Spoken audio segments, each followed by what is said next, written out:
Olá pessoal, tudo bem com vocês? No vídeo de hoje eu vou compartilhar com vocês a nossa história de família denunciada, tá bom? Eu sei que há um tempo atrás, né, eu fiquei devendo para vocês uma live sobre família que está sendo processada, fomos denunciados e agora, né? Esse era o título da live. E a gente não fez aquela live porque naqueles dias eu estava gestante e bem no dia da nossa live a minha bolsa estourou e eu precisei me deslocar para um outro município, meu filho nasceu e fica para uma outra conversa toda essa história. Mas eu fiquei devendo para vocês esse vídeo contando um pouquinho sobre o que acontece quando nós somos denunciados, né? Sei que muitos de vocês têm curiosidade em saber o que vai acontecer caso alguém sofra uma denúncia, né? Ah, vou perder a guarda. Nossa, vou perder os meus filhos, né? Então fica aí nesse vídeo até o final, que eu vou contar para vocês tudinho que tá acontecendo conosco até o dia de hoje, depois que sofremos essa denúncia. Então, a nossa história como família denunciada começa em 2017. Só para atualizar vocês, a nossa história como família homeschooler começa em 2012. Desde 2012 nós fazemos homeschool na nossa casa e a nossa primeira denúncia foi em 2017. Nós fomos denunciados no Disque 100. Né? Então a pessoa ligou para o Disque 100 e quem é responsável por fiscalizar, né, essas denúncias é o Conselho Tutelar. Então, depois que nós fomos denunciados anonimamente, o Conselho Tutelar veio na nossa casa e nós já estávamos preparados para isso desde quando iniciamos o homeschool, já era algo que estava no nosso pensamento, né? A qualquer momento podemos receber essa denúncia. E já tínhamos lido algumas orientações, algumas colocações da própria ANED sobre como se comportar, né, nessa situação. E nós estávamos tranquilos, estávamos preparados. Mas eu confesso para vocês que na hora que isso acontece, assim, dá um friozinho na barriga, apesar de a gente estar preparado, dá aquele friozinho na barriga, né? Então, quando a conselheira chegou aqui na minha casa, né? Aí ela, eu sou do conselho tutelar, eu sou uma conselheira e vocês receberam uma denúncia que vocês têm 3 crianças em idade escolar que não vão para a escola. É verdade? Aí eu fui bastante educada com ela, pedi que ela entrasse. Elas entraram, elas estavam em 2, pedi que elas entrassem e comecei a conversar com elas. Então, a primeira coisa que eu fiz foi responder a pergunta. Eu falei, é verdade, nossas filhas não vão para a escola. E aí ela me perguntou, mas por quê? Aí eu disse pra ela, eu falei, você já ouviu falar sobre ensino domiciliar?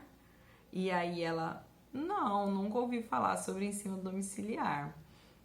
Uma delas disse assim, eu acho que eu ouvi alguma coisa nos Estados Unidos, assim, mas eu sei que no Brasil é ilegal. Aí eu, não, no Brasil não é ilegal fazer ensino domiciliar, vamos conversar. E expliquei para elas o que seria o homeschool, né? E elas foram bem abertas, me ouviram, né? E falaram, nossa, a gente nunca tinha ouvido falar dessa forma e nem imaginávamos que aqui em Cacoal, né, Rondônia, haveria alguém que fizesse homeschool. Eu falei, pois é, existe e não é só a minha família. E aí elas... então você pode ir lá esclarecer melhor isso pra gente no Conselho Tutelar, a gente pode marcar uma entrevista. Aí eu falei, claro, com certeza. E ela ia marcar para uma outra data, só que não ia coincidir com ela, a própria conselheira estar lá. E ela gostaria de estar na nossa situação ali para conhecer mesmo do que se tratava o homeschool. Ela ficou bem interessada. Então, a gente foi ao Conselho Tutelar no mesmo dia, né? Eu comuniquei meu esposo e nós fomos no período da tarde, não levamos as crianças, né? Fomos só nós dois lá no conselho e fomos com o máximo de coisas que poderíamos levar de forma concreta, né? Nós levamos atividades das crianças, né? Atividades avaliativas dos anos anteriores, as atividades atuais que eles estavam fazendo, levamos fotos, levamos também alguns impressos, né, de algumas legislações que nos eram favoráveis, porque em 2017 a gente vivia um limbo jurídico ainda maior do que vivemos hoje, né? Não havia aquela votação do STF, que foi confusa para alguns, mas o nosso limbo jurídico ainda era maior. Então levamos toda essa documentação que aos nossos olhos parecia favorável, né? Quando nós chegamos lá, a conselheira foi muito solícita, muito educada e nos ouviu. Então a gente conseguiu conversar com ela, explicar do que se tratava o homeschool, como a gente aplicava, né? E aí a gente foi mais detalhista de como que era isso na prática, né? E ela ficou encantada com o homeschool. Ela falou, gente, isso é maravilhoso, eu achei o máximo isso que vocês fazem. Ela, inclusive, tinha uma filha pré-adolescente, aí ela falou assim, nossa, eu gostaria de ter feito isso com a minha filha, porque minha filha tem me dado um pouco de trabalho agora, e talvez se eu tivesse feito algo do tipo, eu não estivesse passando por esses transtornos. E depois disso, depois dessa conversa, que foi longa, a visita foi rápida, mas a conversa lá no Conselho Tutelar foi longa. Aí eu perguntei, né? Nós perguntamos, e agora? O que nos irá acontecer? E aí ela falou assim, olha, o Conselho Tutelar, ele é um órgão fiscalizador, nós não decidimos nada, né? A gente recebe a denúncia e a gente simplesmente vai até a casa e averigua se essa denúncia procede ou não. Como vocês, de fato, foram denunciados porque as crianças não estão na escola, a denúncia procede. Então eu vou fazer um relatório, mas eu não sei ainda como que isso vai, o que vai acontecer com isso. Pode ser que a gente decida que isso fique aqui mesmo, por entender que não há abandono intelectual, mas pode ser que a gente passe a situação de vocês adiante, né? E nesse tempo de 2017, nós fomos esquecidos pelo Conselho Tutelar. Passou-se, assim, um período bem longo de tempo, né? E nada nos aconteceu até então. Na verdade, uns 30 dias depois, nós recebemos uma nova visita deles, né? Dessa vez eram 2 psicólogas que vieram à nossa casa para averiguar se o nosso lar ele era um lar favorável para a prática do homeschool. Só que elas chegaram aqui na nossa casa com essa indagação, né? Se a nossa casa seria um ambiente favorável. E eu perguntei, vocês sabem o que é homeschool? E aí elas me disseram, não, a gente não sabe o que é homeschool. E aí eu expliquei de novo o que era homeschool, esclareci para elas como que a gente fazia tudo isso. E aí essa visita já foi bem mais demorada, a visita das psicólogas, cerca de 2 horas.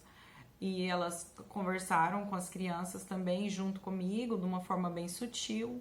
Elas perguntaram para as crianças se as crianças gostavam de estudar, se gostavam de estudar em casa, se gostavam que a mãe era professora. Perguntaram se as crianças tinham amigos, o que elas faziam com esses amigos, o que faziam no fim de semana.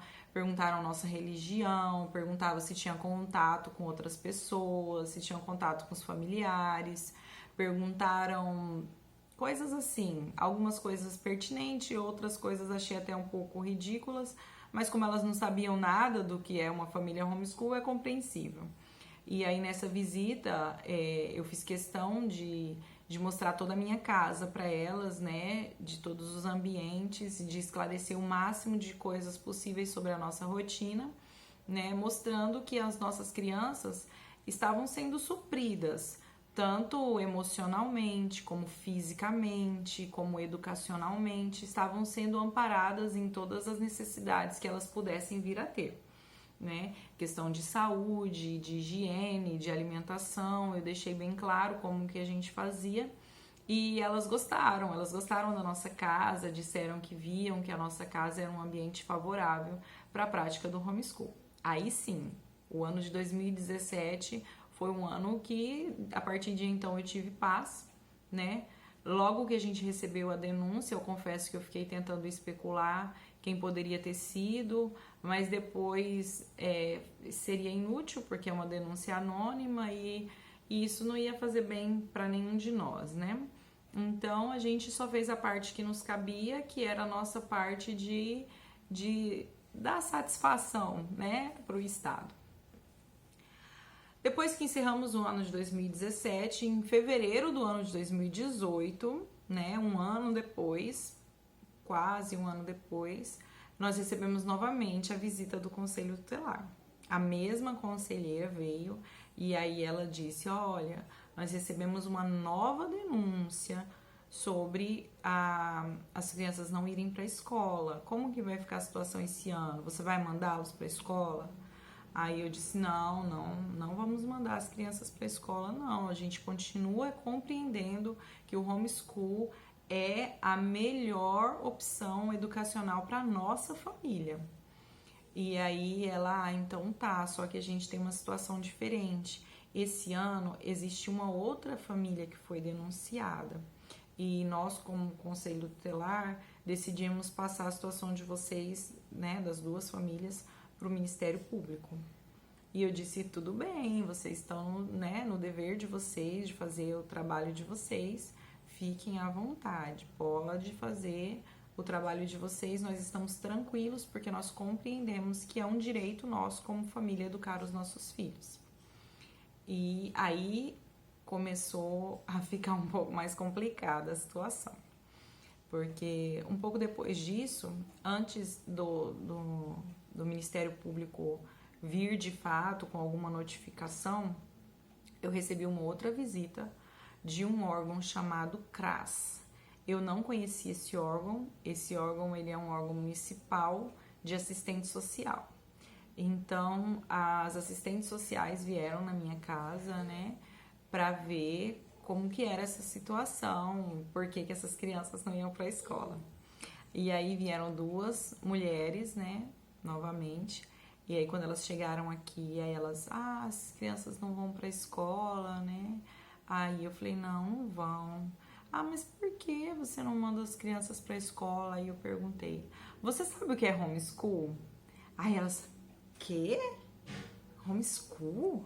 Aí eu falei: homeschool é o que a gente pratica, não tá escrito aí? Aí acho que nos papéis delas lá estavam algo do tipo ensino domiciliar. Aí eu falei: sim, então é a mesma coisa. E fui explicar para elas o que era homeschool. Então, assim, todas as vezes que a gente recebia uma visita, a pessoa não tinha conhecimento nenhum do que se trata o homeschool. As pessoas não sabem do que se trata, né? Então, realmente, elas vêm assim desnorteadas. E aí expliquei de novo, elas também acharam muito legal e tal.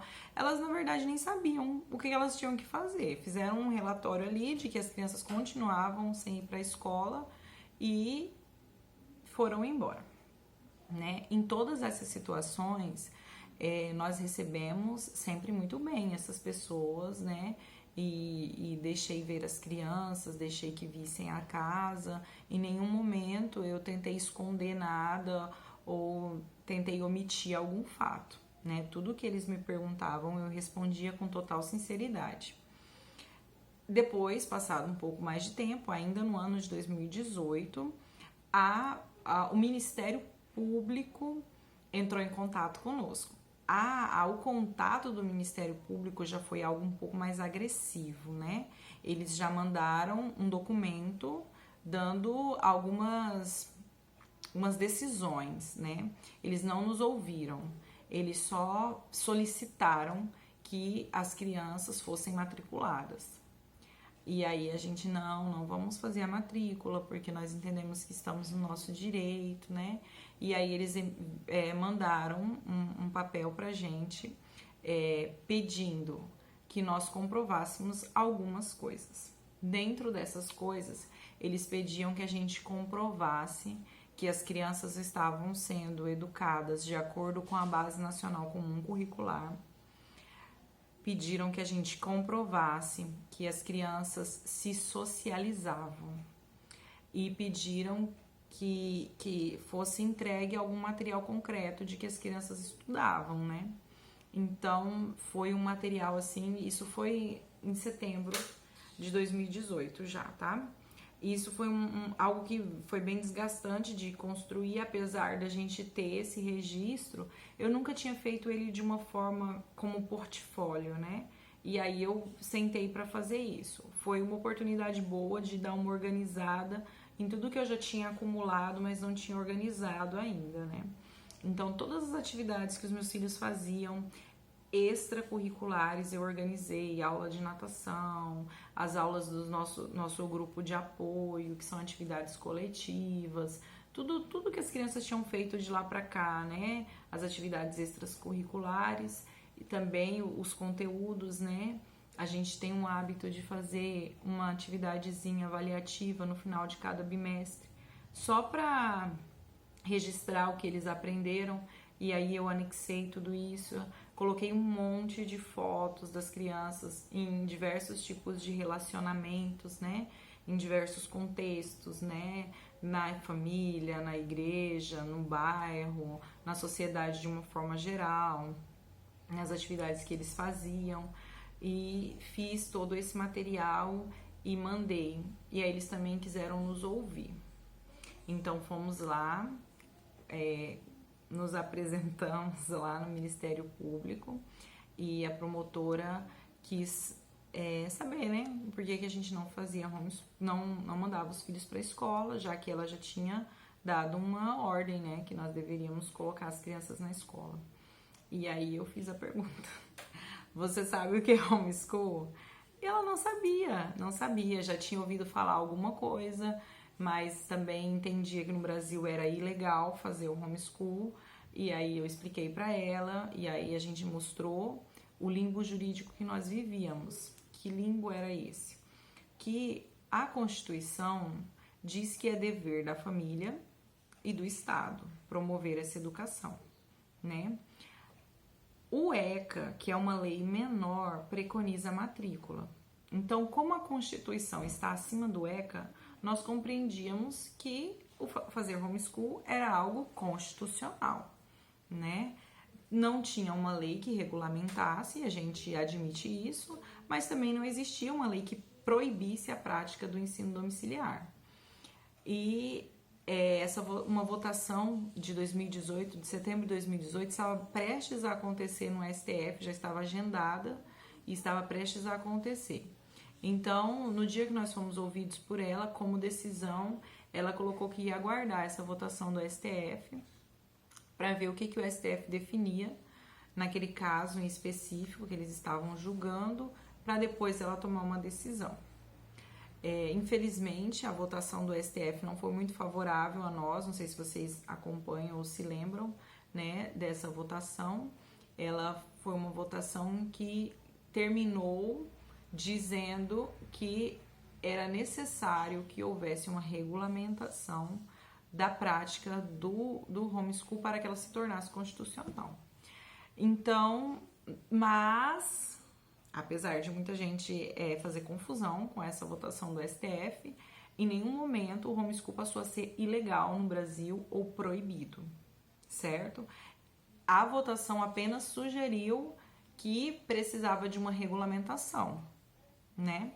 Então, ela, como promotora, compreendeu que não era o momento para a nossa família continuar fazendo homeschool. E no final desse ano, de 2018, ela passou o nosso caso pro Tribunal de Justiça. Então, até então era uma denúncia, né, que estava sendo já fiscalizada pelo Ministério Público, e agora passaria a ser um processo judicial. Esse processo judicial, ele foi um pouco mais moroso, né? E aí eu não vou tentar me esticar muito, senão o vídeo vai ficar muito longo, né? Depois a gente pode conversar, fazer novas conversas sobre isso.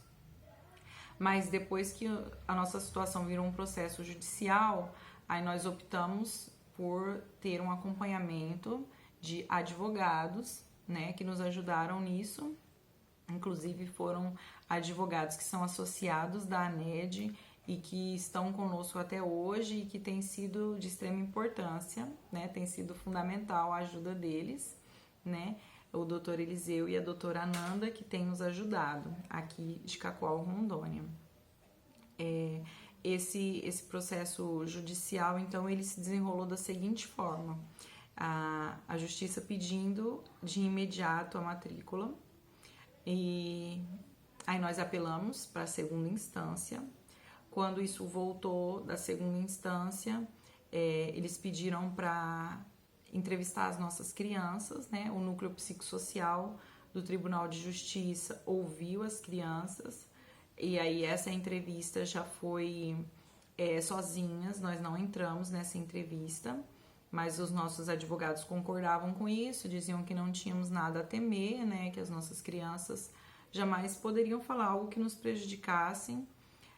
Depois nós, como pais, também fomos ouvidos, né? E eles fizeram um relatório que, ao meu ver, foi muito favorável, né? Porque eles colocaram lá que as crianças estavam mesmo com conhecimento adequado para a faixa etária, que eram crianças sociáveis, que eram crianças que não apresentavam medo nem temores.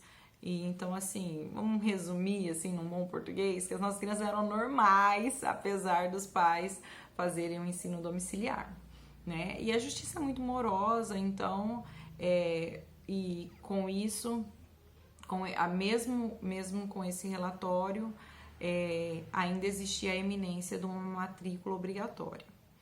Aí passou-se muito tempo e quando foi em março de 2020, vocês já sabem o que aconteceu, né? A pandemia. E com o advento da pandemia, o Tribunal de Justiça entrou num recesso e a gente acabou ganhando um pouquinho mais de prazo. Depois que o Tribunal de Justiça voltou desse recesso, né? Eles decidiram que a nossa matrícula seria obrigatória ou seria gerada uma multa diária para cada dia que as crianças não estivessem na escola. E aí nós buscamos conselho, nós conversamos com os advogados, né? E eles nos falaram assim, olha, vamos aproveitar esse tempo de pandemia, que as aulas estão sendo remotas, para vocês terem um respiro, né, da justiça. Então, vocês matriculam as crianças e depois que vocês tiverem com as crianças matriculadas na escola, aí provavelmente a justiça vai dar uma trégua para vocês e vocês vão ver o que fazem, né, enquanto as aulas não voltam a ser presenciais. E foi justamente essa decisão que nós tomamos, né? Nós decidimos por colocar as crianças na escola, colocamos elas numa escola estadual, né? Mas quando a gente procurou a escola para fazer a matrícula, a escola pediu de nós um nivelamento, não foi bem essa palavra que eles usaram, uma localização, né? Para ter certeza que as crianças estavam realmente estudando, né? Porque existe muita gente que fala que faz e não faz, infelizmente.